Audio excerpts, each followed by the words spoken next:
So now I've developed all of my strategies, and I want to throw one more concept at you. This is Ansough's grid, sometimes called the product market growth matrix.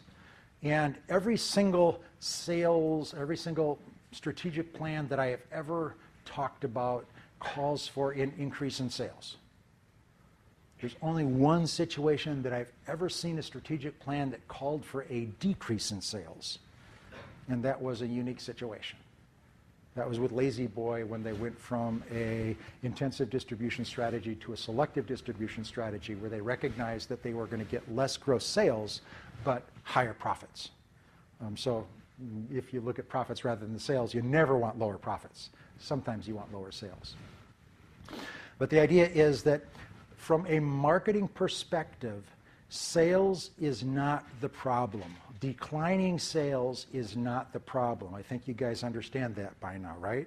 Declining sales is a symptom, because the only reason sales decline is because customers don't see the value in what you're offering. Either the product, price, promotes, distribution is not what they see as optimal compared to what the alternatives to them are.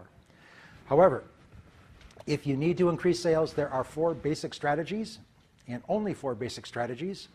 And this is a 2x2 matrix. Surprise! On one axis, we have whether you're dealing with existing products or new products, and on the other axis, we have whether you're dealing with existing customers or new customers. And the idea is the penetration strategy is where you try to increase sales by selling more of what you already have to customers that you already have. And this is a great strategy if you have an underdeveloped market, because it's the most likely to succeed. I think there's like an 80% success rate with penetration strategies, because you know the product, you know the customers, it's just doing a better job of executing. The problem is there's a limit to how far you can go with a penetration strategy. If I have 80% penetration in my target market, I'm not going to double my sales. So then what do we do? And then you've got a couple of alternatives. I can either take the products that I have and try to find new markets for them. That's called market development. Or I can take the customers that I understand and try to find other products that they might enjoy, build out my share of wallet. That's called a customer development strategy. Okay? And again, those are less likely to succeed than a penetration strategy, because you're either dealing with products that you're not familiar with or customers that you're not familiar with, so there's a less likelihood of success. And then if that's not going to get you where you want to go, the last strategy is diversification. This is selling products that you don't understand to customers you don't know. Needless to say, that is the riskiest strategy for increasing sales.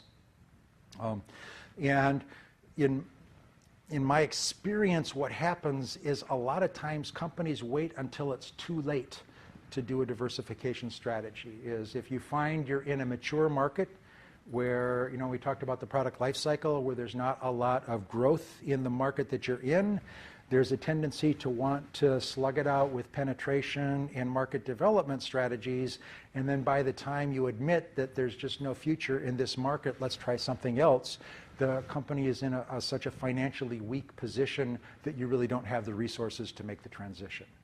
So it's something that the higher chances of success is if you accept that we need to pivot, I think is the term that we use.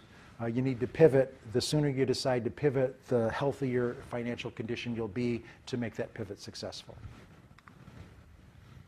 Okay, talked about that.